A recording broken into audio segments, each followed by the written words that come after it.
Hi everyone, this is the Santorini Dave guide to where to stay in Crete. Let's get right into it.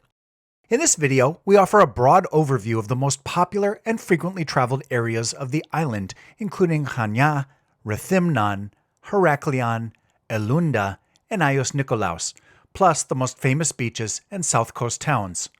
Crete is Greece's largest island and a fabulous destination with so much to offer. There's over 1,000 kilometers of coastline and a rugged interior consisting of mountains sliced by rivers and gorges, fertile plateaus, and small towns. The rich history, geographic diversity, and sheer size mean that most travelers will want at least a week to visit the highlights, though one could easily fill 2 weeks to get a good feel for the island as a whole. Renting a car or scooter is a great way to explore Crete's fabulous beaches and beautiful countryside, where you'll find quiet farming villages with rows of beehive boxes, vineyards, and groves upon groves of olive trees. You can expect frequent roadside stands selling handmade crafts, local herb-infused honey, oils, and food products. The island is divided into 4 regions: Chania, Rethymnon, Heraklion, and Lasiti, with the most populous cities along the northern coast and sharing the name of their province. Now, everything featured in this video is explored in our Crete travel guide, and, along with all the other top destinations across Greece, are explained in far greater depth across the pages of our website at santorinidave.com. And make sure to subscribe to this channel, as we're constantly adding new content that'll help you to plan your visit to Greece. Most visitors to Crete arrive via the airport or ferry port in Heraklion, Crete's capital and largest city, though there is an international airport and ferry port in Chania as well. There are a variety of transportation options to get between these cities, including private van service, public buses, and car rental. It's a roughly 2-hour drive between Chania and Heraklion, with Rethymnon right in the middle. Let's take a closer look at each of these areas. Chania is the most romantic and charming, with a 600-year-old Venetian-era old town, which is pedestrian only, and where most visitors choose to stay. The port in the center of town is the heart of Chania, with a 400-year-old lighthouse at the entrance to the harbor, attached to the marina by a long causeway where people sit and enjoy the sunset.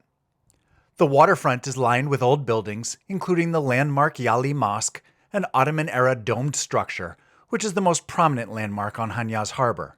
There are a myriad of restaurants and cafes that are great to people watch from while enjoying a drink or meal at any time of day. The Old Town is a maze of narrow, winding alleyways that are packed with great restaurants, tavernas, cafes, and boutiques, and a handful of museums. At night, the waterfront promenade really comes to life, with street performers and couples and families out strolling. Chania is full of great places to stay, mostly smaller boutique hotels with a limited number of rooms. For cheaper accommodation, you'll want to look outside of the historic Old Town. Some of our favorite hotels in Chania include Casa Delfino, a 17th century Venetian mansion that's been in the family for 6 generations. There's a gorgeous courtyard, a terrific spa, and a fantastic rooftop terrace overlooking the town and harbor. Domus Renier is another small yet impressive luxury boutique hotel. Guests can enter through the waterfront level restaurant or directly into the elegant lobby from within the maze of alleys. The 2-bedroom master suite here has a uniquely stunning patio and view overlooking the water. And Serenissima, a romantic 5-star boutique hotel located in a 15th century Venetian home in the heart of Old Town Chania. Popular day trips from Chania include hiking the Samia Gorge, a UNESCO World Heritage Site, and to the gorgeous Balos and Elafonisi beaches. Most visitors to Balos book a boat trip out of Kissamos, which is about a half-hour drive west of Chania. A little bit further from there is the also very popular Falasarna Beach. It is possible to make one long day trip to Elafonisi Beach in the southwest corner of the island and back. However, if you have the time, we recommend booking a night or 2 in that area. This enables you to experience sunrise and/or sunset at Elafonisi when it is largely deserted and magical, and you have the area almost completely to yourself. During the day, thousands of day-tripping tourists cover the beach here. If you're driving a rental vehicle, we suggest making the trip between Chania and Elafonisi in a loop, coming down the canyon on the way in and up the coast on the way back. Both are gorgeous driving roads, lined with stunning views and roadside stands selling crafts and local food products. Rethymnon is very similar to Chania and definitely worth a visit, though less touristy and polished. It has a smaller yet equally beautiful Venetian harbor with a prominent lighthouse positioned at its mouth. The old town is completely closed off to vehicular traffic and is where most international visitors choose to stay. Greek tourists tend to stay in the newer part of town, where there's an extensive nightlife and party scene along the beachfront. In the old town, you'll find a warren of narrow alleyways filled with landmarks from various historical eras, including minarets, domes, fountains, and grand archways around every corner. The interior walkways are filled with great sidewalk cafes and boutique shopping, and from the waterfront walkway heading into the many alleyways, there's a vibrant restaurant scene with terrific food. There's also the Venetian Fortezza Castle, a large fortress with a high plateau, offering commanding views out over the harbor, a giant mosque, and frequent live concerts and theatrical events during summer. Some of our favorite hotels in Rethymnon include Avli Lounge Apartments, charmingly centered around a 16th century Venetian villa and spread across multiple unique buildings in the heart of town, with 10 beautifully appointed suites and a rooftop jacuzzi. And Veneto, an exquisite boutique hotel set in a restored 14th century Benedictine monastery with 12 luxury suites and a restaurant set in a stunning 600-year-old courtyard. There are a number of great day trips outside of Rethymnon. On hot days, escape the heat and enjoy hiking the shady Mili Gorge, just a short ride out of town. Agreco Farms produces their own wine and olive oil, has a variety of farm animals, and an excellent restaurant with views out over the vineyard to the sea. The small village of Margarites is the home of a centuries-old Cretan ceramics tradition, and you'll find dozens of shops selling pottery of all kinds. Above the village is a gorgeous monastery that's also worth a quick visit. And the Arkadi Monastery, built on the edge of a high plateau, is one of the most important monuments in Crete and still active today. The complex includes beautiful gardens, an art gallery, and museum. Heraklion is Crete's capital and largest city.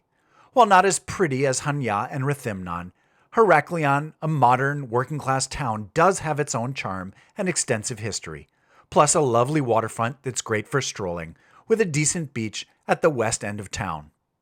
There's an active nightlife scene, tons of great restaurants, and many historic sites and museums. Many travelers find themselves enjoying a night or two in Heraklion after a late arrival or early departure by ferry or plane to other parts of Greece. The best hotels in Heraklion are all located a brief walk from the port or a short taxi ride away. These include the elegant 5-star GDM Megaron, a century-old hotel located in the heart of the city, overlooking the old Venetian port and within walking distance of all the major sites. There's a great rooftop restaurant, bar, and pool here. Aquila Atlantis is another large 5-star hotel with a fabulous rooftop restaurant, bar, and pool with unobstructed views over the port and harbor, and extensive health club, spa, and event facilities. And just around the corner from Megaron and Aquila Atlantis, you'll find Lato Boutique Hotel, a modern artsy hotel with a pleasant rooftop restaurant. All three of these hotels are a short walk to the world-class Archaeological Museum, the downtown shopping and nightlife district, and many great restaurants to choose from. A short ride out of town is the UNESCO World Heritage Site and fantastic ruins of the Knossos Palace, and due south of the city is the heart of Cretan wine country, with wineries offering tours and tastings. Elounda, a small city on Crete's eastern side, is packed with luxury beachfront resorts, popular with wealthy Greeks and international jet-setters, offering a relaxing, pampered beach vacation. The town itself is a small former fishing village, with a quaint harbor lined with small shops and good restaurants. In town, you can find reasonably priced rooms, studios, and small hotels, while the most popular resorts line the surrounding beaches and hillsides along the coast in both directions. Some of the best hotels here include Elounda Beach Hotel, an extensive modern waterfront resort with a variety of athletic and spa facilities, gardens, and multiple dining options. The luxurious Elounda Mare Hotel, with spectacular views out over Mirabello Bay, a large outdoor pool and private sandy beach, and the 5-star Porto Elounda Golf and Spa Resort, with tennis and a 9-hole golf course, tons of water sports, and a scuba diving center on site. Just to the south of Elounda is Agios Nikolaos, a small city with a compact central core overlooking the beautiful Mirabello Bay. Different from the package holiday tourists of nearby beach resorts, Agios Nikolaos features a great mix of open-air cafes clustered around the picturesque and small Volismeni Lake, connected to the sea by canal on one end, and fronted by steep rocky cliffs on the other. There are a variety of accommodations in the central part of town, with the higher-end hotels and resorts along a peninsula just to the north. Two of our favorite hotels in Agios Nikolaos include Minos Beach Art Hotel, a beautifully landscaped waterfront resort with suites and villas located 10 minutes from town, and St. Nicholas Bay Resort, also with a private beachfront, extensive spa, and 5 restaurants to choose from. In southeast Crete, Ierapetra is another popular destination, with a handful of new luxury resorts that have opened within the last few years. Here we love Ostria, a very large family-friendly resort on a gorgeous beachfront with multiple restaurants to choose from, many large pools, and endless activities at all times of day. There are plenty of great options for day trips and activities in eastern Crete. Just off the coast here is the impressive island of Spinalonga, initially a Venetian fortress that became a former leper colony. Spinalonga is a fascinating visit, just a short boat ride away, with frequent departures from Agios Nikolaos, Elounda, and the lovely seaside town of Plaka just up the coast. The site is very well preserved and signed, and visitors can learn about the unique history while walking around the small island. A short hike leads to the top of the hill, with wonderful panoramic views of the area. Vai Palm Beach is another popular destination. It's a unique oasis of palm trees on a stunning beach with water sports rentals, a large excellent restaurant overlooking the bay, a small market with beach essentials, and a shady space with a handful of less formal food options. Close to Vai, Touplou Monastery is a gorgeous site and one of the most significant monasteries on Crete. A fortified structure with a long and tortured history, there's an impressive art collection here, and it's also famous for its award-winning wine and olive oil production.